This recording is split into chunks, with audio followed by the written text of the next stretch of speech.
안녕하세요. 이번 학기 금융계약의 법과 실무 강의를 담당하는 이미영 교수입니다. 반갑습니다. 첫 만남인데 이렇게 영상으로 인사하게 되어서 많이 아쉽습니다. 그동안 컴퓨터, 스마트폰, AI 같은 첨단 기술의 혜택을 마음껏 누리면서 과거 어느 세대보다도 우리는 풍요롭고 자유롭게 그리고 자신만만하게 살아왔었습니다. 그러던 우리의 삶이 갑작스러운 신종 코로나 바이러스의 습격으로 정말 허무할 정도로 무너져 내렸죠. 눈에 보이지도 않는 작은 코로나 바이러스로 인해서 우리는 정말 한 번도 경험하지 못한 일들을 계속 경험하고 있습니다. 그동안 정말 많은 일이 일어났고 또 많은 것이 바뀌었습니다. 그랬기 때문에 코로나19가 완전히 종식된다고 하더라도 우리가 아무 일도 없었던 것처럼 다시 완전히 옛날로 돌아가기는 좀 어려울 것 같습니다. 그래서 요즘 New Normal이라는 용어가 등장하는 것 같습니다. 외국 속담에 이런 말이 있습니다. Every cloud has its silver lining. 이렇게 동영상 강의를 듣는 것이 익숙하지 않아서 여러 가지 불편한 점도 많으시겠지만요. 대신 찾아보면 나름의 장점도 많이 있습니다. 어차피 우리가 이렇게 갈 수밖에 없다면 불편한 점에 집중해서 불평을 하기보다는 장점들을 찾아서 최대한 활용하는 것이 어떨까 싶습니다. 사실 정해진 시간에 강의실에 모여서 강의를 듣는 것은 물론 그 나름의 장점이 있기는 합니다만 문제도 많습니다. 어떤 집단이든 각 개인별 차이는 어쩔 수 없잖아요. 하지만 강의는 결국 그 집단의 중간층에 맞춰서 진행할 수밖에 없죠. 그래서 수업 내용이 이해가 안 되는 사람도 있는 반면에 뻔히 아는 내용이라 지루한 사람도 생길 수밖에 없습니다. 이건 현장 강의에서는 어쩔 수 없는 거죠. 하지만 동영상 강의랑은 다르죠. 우리에게 정말 중요한 것은 여러분이 내 수업을 들었느냐가 아니라 수업에서 다룬 내용을 얼마나 이해하고 자기 것으로 만들었느냐 하는 거죠. 그래서 각자의 수준과 필요에 맞추어서 이 동영상을 활용하셨으면 합니다. 그러니까 이미 아는 내용이라면 그 부분은 스킵하셔도 좋고요. 잘 이해가 안 되는 부분은 반복 청취하시면 좋을 것 같습니다. 강의 자료는 PPT 파일로 따로 만들어서 YC에 올려드릴 것입니다. 사람에 따라서는 강의를 듣는 것이 더 기억에 남는 사람도 있고 또 자기가 직접 글로 읽는 것이 더 효율적인 학습이 되는 사람도 있습니다. 그러니까 글로 읽는 것이 더 효율적인 분들은 굳이 강의를 듣지 않고 PPT 자료로 자습을 하셔도 좋습니다. 그러니까 동영상을 통한 비대면 수업을 여러분들이 자기 주도적 학습의 기회로 삼는다면 오히려 더 효율적인 학습이 될 수도 있지 않을까 하는 생각이 듭니다. 강의 내용에 관한 질문이 있는 분은 YCG 질의응답 게시판에 질문을 올려주시면 제가 답을 드리도록 하겠습니다. 사실 강의에서는 시간 관계상 기본적인 내용을 다룰 수밖에 없죠. 그러니까 강의를 듣든 PPT를 보시든 그 내용으로 끝나지 마시고요. 관련 논문이나 기타 자료들을 추가적으로 찾아 읽는 방법으로 심화학습을 하면서 스스로 생각하는 근육을 키워나가기 바랍니다. 그 방법은 본인에게 가장 효율적인 방법을 선택하시면 되고요. 여러분들이 이 강의에서 다루는 기본적인 내용들을 충분히 이해하였는지는 다음과 같은 방법으로 제가 확인하고자 합니다. 일단 각 수업의 동영상 말미에 제가 몇 개의 간단한 퀴즈를 드릴 겁니다. 그 질문에 쉽게 답할 수 있다면 기본적인 지식은 일단 장착이 된 것입니다. 만일 답하기 어렵다면 본인이 어려움을 느낀 부분들은 자료를 찾아보시든지 아니면 동영상의 해당 부분을 다시 듣든지 해서 보충하시기 바랍니다. 자, 그럼 이제 본격적인 수업으로 들어가도록 하겠습니다.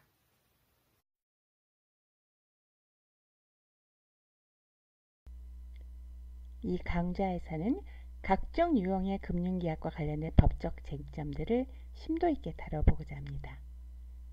금융계약과 관련된 구체적인 쟁점들을 다루기에 앞서 이 시간에는 우선 금융이라는 것이 실제로 어떤 원리에 의해 작동하는지를 파악하기 위해 Dynamics of Financing, 곧 금융의 역학에 대해 다뤄보도록 하겠습니다. 금융 실무를 규제하는 각종 법규의 구체적인 의미는 이러한 금융의 역학에 대한 이해의 근거에서 볼 때 비로소 정확하게 파악할 수 있기 때문입니다. 금융이란 무엇일까요? 금융의 본질은 보통 부의 시간적 이동이라고 설명하죠. The transfer of wealth across time. 우리가 금융의 본질을 이렇게 파악할 때 자본시장이란 오늘의 현금과 장래의 현금을 교환하는 장소가 됩니다. 만일 우리에게 수입을 저장하거나 앞당겨 쓸 수 있는 방법이 없다면 결국 사람들은 수입이 발생할 때마다 바로바로 써버리는 수밖에 없을 것입니다.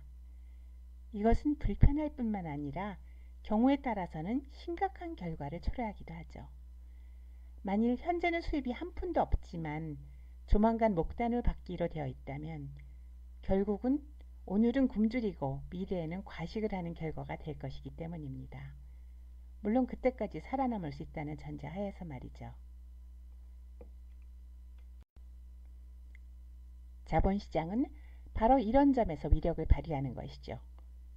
자본시장은 부를 시간적으로 이동시킴으로써 이렇게 지금은 한 푼도 수입이 없지만 내년에는 상당한 규모의 수입이 예상되는 사람에게도 금년과 내년에 모두 적당하게 배부를 수 있게 만들어주는 것이죠.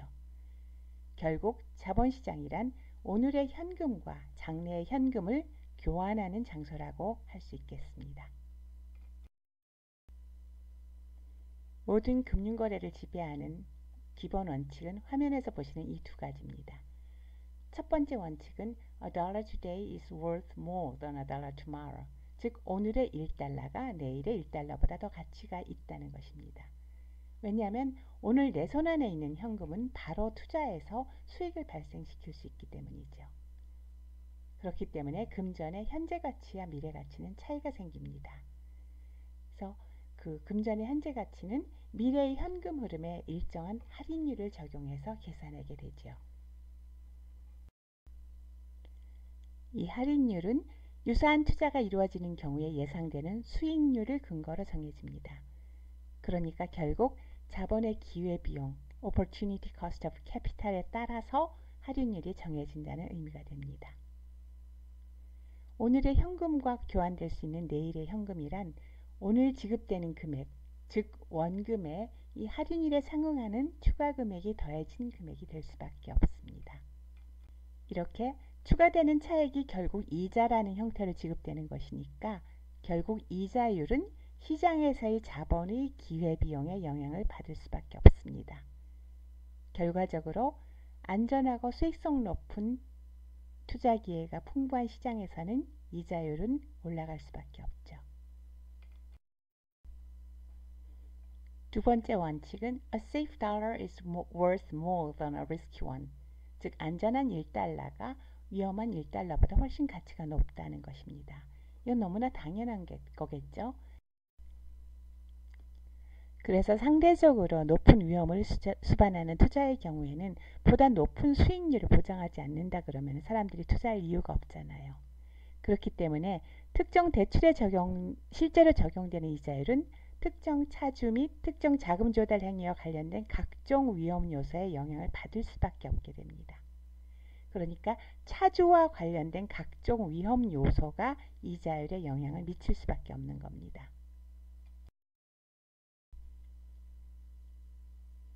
결국 이자율은 자본의 기회비용에 영향을 미치는 마켓 엘레멘트와 특정 차주와 관련된 각종 리스크 엘레멘트의 복합적인 영향을 받을 수밖에 없게 됩니다. 그런데 자본의 기회비용에 영향을 미치는 소위 마켓 엘레멘트는 객관적인 엘레멘트입니다. 그렇기 때문에 동일한 시장의 모든 차주는 동일한 시장 요소에 노출되어 있는 것입니다. 반면에 리스크 엘레멘트는 특정 차주 내지는 자금 조달 행위에 따라 결정되는 주관적인 요소라고 할 수 있습니다.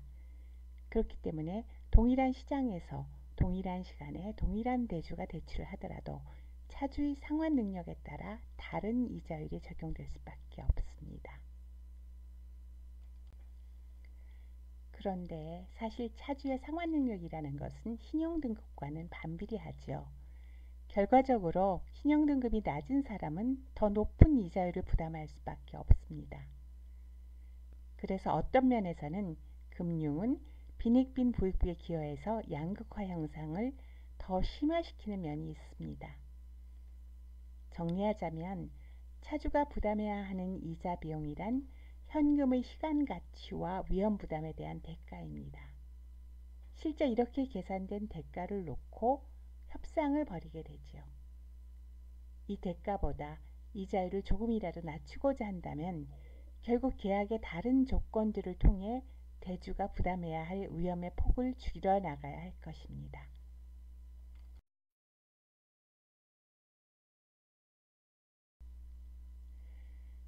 전통적으로 기업이 영업에 필요한 자금을 조달하는 원천은 크게 세 가지로 분류가 되었습니다. 주식 발행을 통한 equity financing, 그리고 차입을 통한 debt financing, 그 다음에 기업이 영업을 통해서 벌어들이는 이익이 사내에 유보되는 유보이익, 이렇게 세 가지였죠. 오늘날은 이 다이어그램에서 볼 수 있는 것처럼 한 가지가 더 있습니다. 그게 바로 하이브리드 증권이죠. 하이브리드 증권은 부채와 자본의 특성을 적절하게 결합시켜 만드는 것입니다. 하이브리드 증권은 최근 들어 그 종류도 다양해졌고 사용 빈도도 늘어가고 있습니다. 그래서 하이브리드 증권의 등장으로 자본과 부채의 경계는 점점 희박해져 가고 있습니다. 기업의 영업활동을 통해 벌어들이는 유보이익은 제3자로부터 투자를 받는 자금 조달 활동은 아니니까 일단 제외하고 나면 전통적인 의미에서 기업금융은 크게 데트 파이낸싱과 에쿼티 파이낸싱으로 분류할 수 있습니다. 기업의 자금 조달 방법을 통상 에쿼티 파이낸싱과 데트 파이낸싱으로 구분하는 것은 양자의 법률 효과가 서로 다르기 때문이죠. 에쿼티 파이낸싱의 자금 제공자를 우리는 주주라고 부르고 데트 파이낸싱의 자금 제공자를 우리는 채권자라고 부르죠. 이렇게 서로 다른 이름으로 부르고 있지만 본질적으로는 회사에 대한 자금 제공자라는 면에서는 사실 같습니다. 에쿼티 파이낸싱과 데트 파이낸싱을 한번 구체적으로 비교해 보기로 하죠. 데트 파이낸싱은 여러 가지 방법이 있지만 여기서는 주식과 마찬가지로 증권 발행을 통해 자금을 조달하는 데트 파이낸싱인 사채 발행과 주식 발행을 비교해 보도록 하겠습니다. 자, 화면에서 보시는 바와 같이 먼저 에쿼티 파이낸싱 보시면요. 투자자는 회사에 자금을 제공합니다. 그 자금을 우리는 자본금이라고 부르고요. 그렇게 자금을 제공하는 대가로 투자자는 그 증거로서 주식을 받습니다. 그리고 주식을 소유하게 되면 이 투자자는 쉐어홀더, 주주라고 불리게 되고요. 주주에게는 회사가 영업활동 과정에서 벌어들이는 그 캐시를 가지고 배당금을 지급하고 나중에 청산할 때는 그 자녀재산을 분배해 줍니다. 데트 파이낸싱은 어떻습니까? 데트 파이낸싱의 투자자도 회사에 자금을 제공합니다. 이 자금을 우리는 부채라고 부르죠. 데트. 이렇게 자금을 제공한 대가로 투자자는 그 본드, 사채라는 증권을 받게 되고요. 그 증권을 소유하게 되면 그때부터는 본드홀더, 사채권자라고 불리죠. 그리고 사채권자는 회사로부터 자기가 투자한 자금에 대하여 원금과 이자를 지급받게 됩니다. 자, 이처럼 사채 발행과 신주 발행은 구체적인 면에서는 약간의 차이가 있는 것은 사실이지만 큰 틀에서 본다면 같지요. 그러니까 결국 에쿼티 파이낸스든 데트 파이낸스든 이는 기업이 자금을 조달하는 수단이라는 점에서는 본질적으로 같은 겁니다. 그러니까 경제적인 관점에서 본다면 주주와 사채권자는 모두 미래에 자신들이 투자한 원금에 상당한 수익을 얹어서 돌려받을 것을 기대하고 회사에 투자를 한 투자자인 것입니다. 그런데 이러한 투자를 하는 과정에서 체결하는 계약이 다르죠. 그래서 그 결과 그들의 법적인 지위도 차이가 나게 됩니다. 에쿼티 파이낸싱의 경우에는 투자자는 회사와 신주인수 계약을 체결하고 주금을 납입하게 됩니다. 반면에 데트 파이낸싱의 경우에는 투자자와 사채 인수 계약을 체결하고 사채를 납입하게 되죠. 이렇게 체결하는 계약이 다르니까 그 계약의 결과 각자에게 부여되는 법적인 지위도 다르죠. 이들의 법적인 지위의 가장 근본적인 차이는 주주총회 의결권을 보유하느냐 하는 것이지요. 주주는 그들이 보유하는 주주총회 의결권을 통해서 경영진을 통제함으로써 자신의 투자 이익을 보호할 수 있습니다. 요즘 주식 소유가 분산되면서 권리 위에 잠자는 주주들이 많아지니까 기업의 지배구조 관련 여러 가지 논의가 많습니다만 법적으로는 주주는 자신의 투자 이익을 스스로 보호할 권리를 보유합니다. 그런데 똑같은 투자자인 사채권자는 이런 권리가 없습니다. 자, 그렇다면 사채권자들은 자신들의 투자 이익을 어떻게 보호받아야 할까요?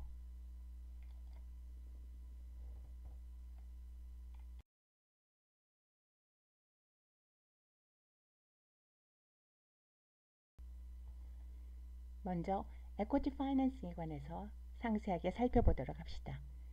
자, 에쿼티 파이낸싱은 신주 발행을 통해서 자금을 조달하는 금융기법입니다. 그런데 주식 발행과 관련해서는 기본적으로 상법과 정관에서 정해진 절차를 따라야 하는 까닭에 자금을 조달하는 회사가 보유하는 재량의 폭은 그렇게 크지 않습니다. 그러니까 에쿼티 파이낸싱이라는 금융기법과 관련해서 회사가 결정할 수 있는 사항은 어떤 종류의 주식을 누구에게 몇 주 발행할 것이냐 하는 정도인 거죠. 자금 조달 조건에 관련해서 살펴보면요. 우선 조달 금액은 몇 주를 얼마에 발행할 것인가를 정하면 바로 정해집니다. 그 다음에 이제 자금 조달 원천을 내부자로 국한하기로 하면 주식은 신주권 인수권 행사에 의해서 기존 주주들이 가져가게 될 것이고요. 외부자로부터 자금을 조달하기로 결정했다면 제3자 발행 절차를 거치게 되겠죠. 자금 제공자가 보유하는 권리의 내용에 대해서도 사실 별로 정할 것이 없습니다. 주주의 종류 및 주주권은 상법과 정관에 상세하게 규정되어 있잖아요. 그러니까 자금을 조달하는 기업으로서는 이 중 어느 주식을 발행할 것인가만 정하면 주주에게 부여되는 권리의 내용은 상법과 정관의 규정에 따라 자동으로 정해지는 것이죠. 따라서 당사자가 임의로 정할 수 있는 요소가 별로 없습니다. 에쿼티 파이낸싱의 경우 자금을 조달하는 기업이 보유하는 융통성이란 보통주와 각종 우선주를 적절하게 섞음으로써 주주에게 구체적으로 부여되는 권리의 내용과 성격에 약간의 차이를 두는 정도가 전부라고 할 수 있습니다. 이처럼 에쿼티 파이낸싱의 경우에는 발행 규모와 주식 인수자 그리고 발행하고자 하는 주식의 종류를 정하고 나면 자금 조달 조건과 관련된 세부 사항들은 결국 상법과 정관에 의해 거의 자동으로 정해지기 때문에 다양한 유형의 자금 조달은 어렵습니다. 따라서 에쿼티 파이낸싱은 데트 파이낸싱에 비해 조달 방법이나 구조가 상대적으로 단순하다고 하겠습니다. 상법과 정관의 규정에 따라 규제를 받는 에쿼티 파이낸싱에 비해서 데트 파이낸싱 관련해서는 사실 상법이나 정관에 별로 규정이 없습니다. 대출 계약과 같이 특정 당사자 간의 계약에 의해서 이루어지는 데트 파이낸싱의 경우에는 거의 규제가 없다고 하겠습니다. 다만 데트 파이낸싱 중에서도 증권 발행을 통해 불특정 당사자로부터 자금을 조달하는 사채 발행의 경우에는 사채 발행 한도의 제한 그리고 이제 사채권자 집회에 관한 규정 등 이제 사채권자 보호를 위해서 약간의 제약이 있기는 하지만 그렇다 하더라도 이 사채의 경우에도 사채권자의 구체적인 권리 내용에 대해서는 법이 별다른 규제를 가하고 있지 않아요. 그러니까 기본적으로 데트 파이낸싱은 계약법이 지배하는 영역입니다. 그렇기 때문에 계약 자유의 원칙에 따라서 다양한 변화가 가능하게 되죠. 사채의 종류만 하더라도 플레인 바닐라, 지로 쿠폰, CB, 본드 등등 종류가 매우 다양합니다. 물론 이 중에서 이제 CB나 BW 같은 경우에는 이게 단순한 사채가 아니라 사실은 주식과 연계가 되어 있기 때문에 그 발행을 위해서는 상법의 근거 규정이 필요합니다만 그렇지 않은 경우에는 사실 계약으로 얼마든지 만들어낼 수 있습니다. 이자와 관련해서도 고정금리, 변동금리, 그리고 이익에 직접 참여하는 participating in profit 같은 경우도 있고요. 그래서 다양하게 만들어낼 수가 있죠. 사채가 상환되는 그 만기도 쇼트텀, 미드텀, 롱텀, 리볼빙 등등 다양합니다. 그러니까 이러한 다양한 옵션들을 적절하게 섞다 보면은 실제로 발행되는 사채 유형에 관한 경우의 수는 굉장히 커지겠죠.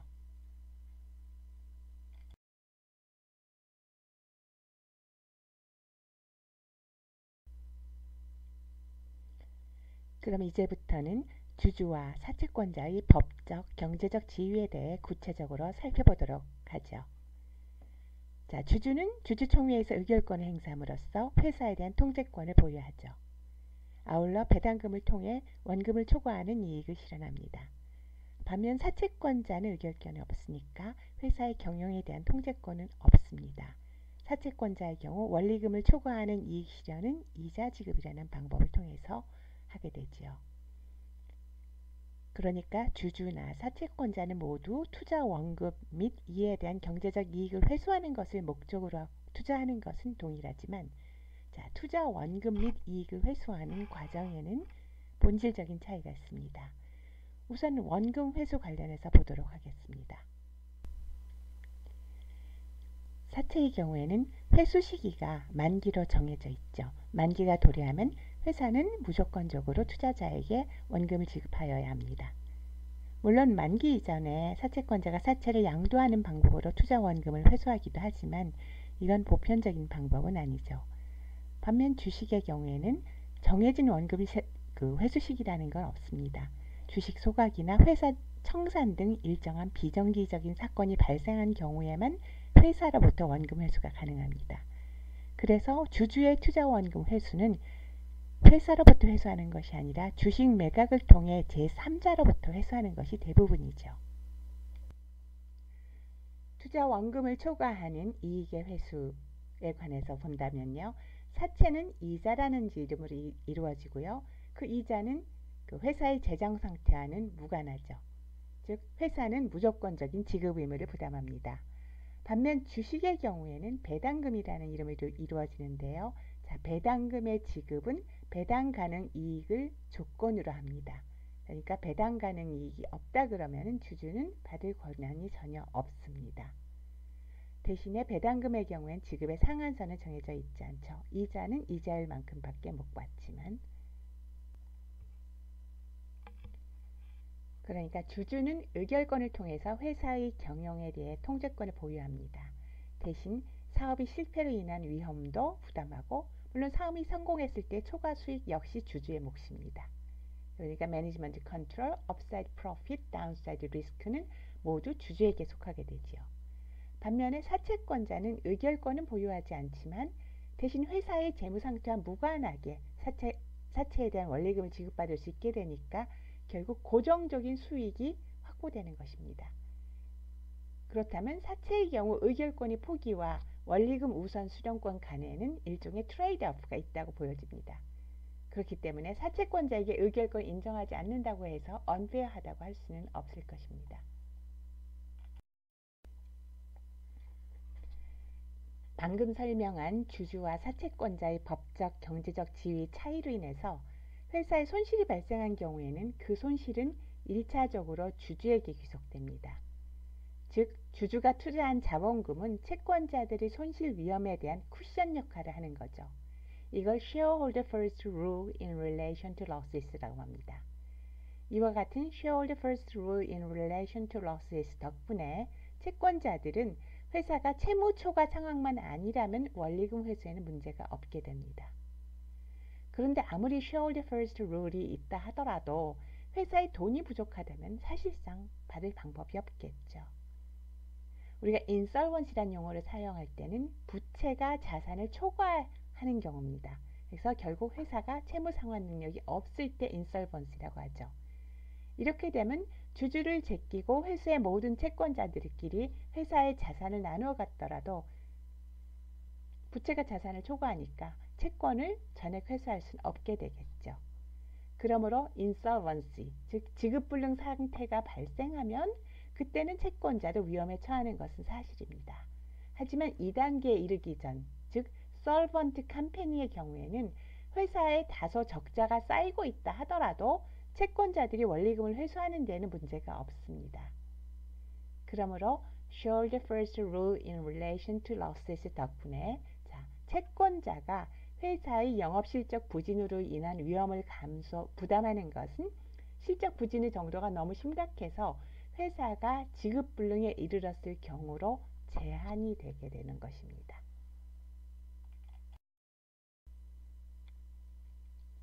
채권자들의 경제적인 포지션에 대한 두 번째 특징은 creditors' returns are fixed, 즉 채권자들은 이자율에 상응하는 범위로 이윤이 고정되어 있다는 겁니다. 회사가 아무리 돈을 많이 벌어도 이자율을 초과하는 이유는 채권자들하고는 관계가 없습니다. 채권자들의 몫이 아닌 거죠. 물론 이제 profit participating loan과 같은 이제 하이브리드의 경우에는 이윤에 약간 참여할 수 있습니다. 하지만 전통적인 대티 영역에 속하는 채권자는 그런 권한은 없죠. 따라서 채권자들은 회사가 업사이드 프로핏을 발생시키고자 하는 노력에는 별 관심을 기울이지 않게 되는 거죠. 주주의 입장은 방금 살펴본 채권자 입장과는 반대가 되죠. 주주가 보유하는 배당금 청구권은 무조건적으로 배당금 지급을 요구할 수 있는 절대적인 권리, absolute right은 아닙니다. 일단 배당 가능 이익이 존재할 때만 수령할 자격이 생기니까 일단 주주의 수익은 채권자처럼 안정적인 현금 흐름이 될 수는 없죠. 그래서 shareholders' returns are not fixed 라고 하고 있습니다. 자, 이 배당금 청구권은 배당 가능 이익이 존재할 뿐 아니라 이 이익을 배당하겠다고 주주총회에서 배당 결의가 이루어졌을 때 비로소 구체적인 금전 청구권이 되는 것입니다. 그러니까 배당 가능 이익이 존재하는데 주주총회에서 배당 결의를 하지 않았다면 이 상태로는 주주는 배당금을 청구할 수 없습니다. 그러니까 이런 경우에 주주 제한권을 행사해서 이걸 주주총회의 안건으로 올리라고 제안할 수는 있죠. 그렇지만 어쨌든 주주총회에서 정식으로 배당 결의를 하기 전까지는 단지 배당 가능 이익이 존재한다는 이유만으로 그 배당금 지급 청구를 할 수는 없습니다. 자, 그렇다면 주주는 회사의 처분만 기다려야 할까요? 물론 이론적으로는 배당 가능이 있음에도 배당이 이루어지지 않았다면 이는 유보 이윤으로 주식가치에 반영이 되겠죠. 그러니까 주식을 파는 방법으로 그 이익을 실현할 수는 있을 것입니다. 하지만 주식을 보유하고 싶다면 주주총회 결의를 기다리는 수밖에 없겠죠. 반면에 배당 결의가 이루어졌음에도 배당금 지급일에 배당금이 지급되지 않았다면 그 배당금에 대해서는 주주도 법적으로는 채권자의 지위에 있게 됩니다.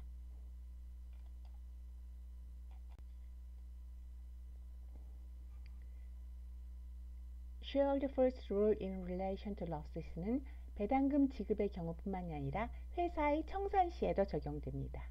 그래서 회사의 청산 시에 주주는 모든 채권자에 대한 상환이 완료되고 남은 잔여재산에 대해서만 잔여재산 분배 청구권을 보유하게 됩니다. 반면에 회사의 upside profit, 즉 초과 이윤은 모두 주주의 몫이지요. 자, 지금까지 설명한 것을 종합하면 주주는 회사의 흥망과 운명을 같이 합니다. 하지만 채권자는 다르죠. 채권자에게는 회사가 망하지 않는 한 고정적이고 안정적인 현금 흐름이 보장됩니다. 자, 그런데 회사가 어떤 사업을 추진하려면 그런 사업 수행에 수반되는 위험은 감수할 수밖에 없습니다. 그런데 회사 경영의 열매를 누리는 정도가 채권자와 주주는 이렇게 서로 다르다 보니까 회사가 수행하고자 하는 사업에 수반되는 위험과 관련하여서 갖는 소위 그 리스크 애페타이트도 주주와 채권자는 다를 수밖에 없습니다. 주주와 채권자는 서로 완전히 다른 리스크 애페타이트를 갖게 되는 거죠. 이 슬라이드에서 보시는 것처럼 쉐어홀더와 크레디터의 리스크 애페타이트는 완전히 다릅니다. Shareholders are interested in projects having higher present value even if some risks are involved. 그러니까 주주들 입장에서는 회사가 수익을 내면 그 수익은 전부 자기일 것이니까 뭐 약간의 위험이 수반된다 하더라도 수익성이 높다 그러면 하고 싶어 하겠죠.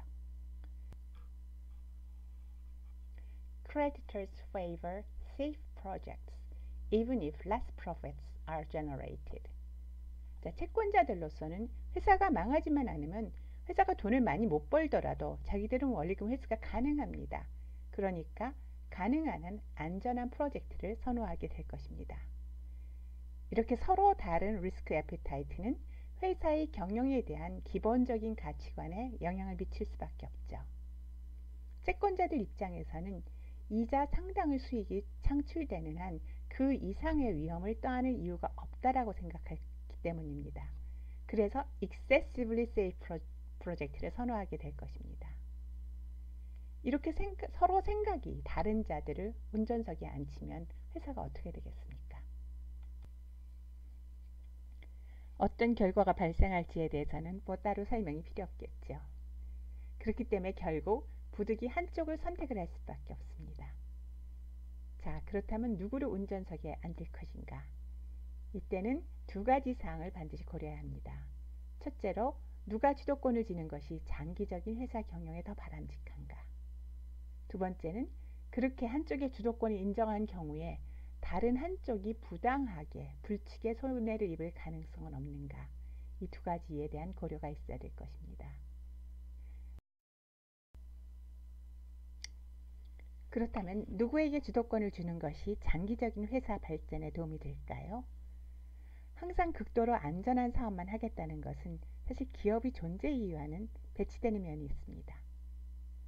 그리고 실제로 위험이 현실화해서 회사의 재정 상황이 악화되면 투자금 날릴 위험은 결국 주주가 1차적으로 부담하니까 주주에게 결정권을 주는 것이 합리적인 선택이 아닐까 싶습니다.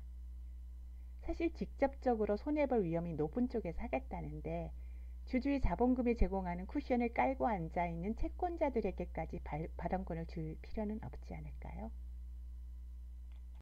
Shareholder first in relation to losses rule 덕분에 solvent 컴퍼니의 경우에는 채권자가 노출되어 있는 위험은 주주가 노출되어 있는 위험의 부분 집합에 불과합니다. 그러니까 주주가 자신의 이익을 위해 행동하고 있는 한 채권자는 자동적으로 보호되는 것입니다. 반대로 채권자가 자신의 이익을 위해 행동한다고 해서 주주가 항상 보호되는 것은 아니죠. 그래서 이 두 가지 관점에서 살펴보면 솔번트 컴퍼니에서는 경영 감시자로서의 역할은 채권자보다는 주주에게 맡기는 것이 타당합니다. 그러니까 주주에게만 의결권을 부여함으로써 주주를 운전석에 앉히는 것이죠. 결국 채권자에게 의결권을 부여하지 않는 것은 대신 채권자들에게 원리금을 주주들의 배당금보다 우선 지급받을 수 있도록 우선 수령권을 부여한 것에 대한 일종의 트레이드오프라고 할 수 있죠. 자, 그렇다면 회사의 경영진을 선임하는 것을 포함하여 회사의 기본 방향을 정하는 모든 결정을 항상 주주의 전권으로 하더라도 진짜 아무런 문제가 없겠습니까?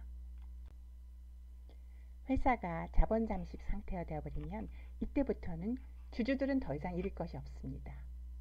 그러니까 이때부터는 뭐라도 해서 실패하면 할 수 없는 것이고 혹시라도 성공을 하면 건지는 것이 되니까 투기적 투자도 불사하는 심리 상태가 되죠.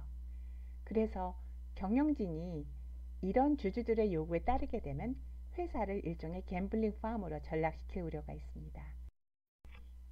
이렇게 되면 externalizing cost of debts, 즉 부채 비용의 외부화 현상이 발생하게 됩니다. 그러므로 회사가 자본 잠식 상태에 들어가게 되면 더 이상 shareholder first rule in relation to losses로는 채권자 보호가 잘 안 됩니다. 그렇다면 이 자본 잠식 상태에서 채권자를 보호하려면 어떻게 해야 될까요? 각자 한번 생각해 보시기 바랍니다.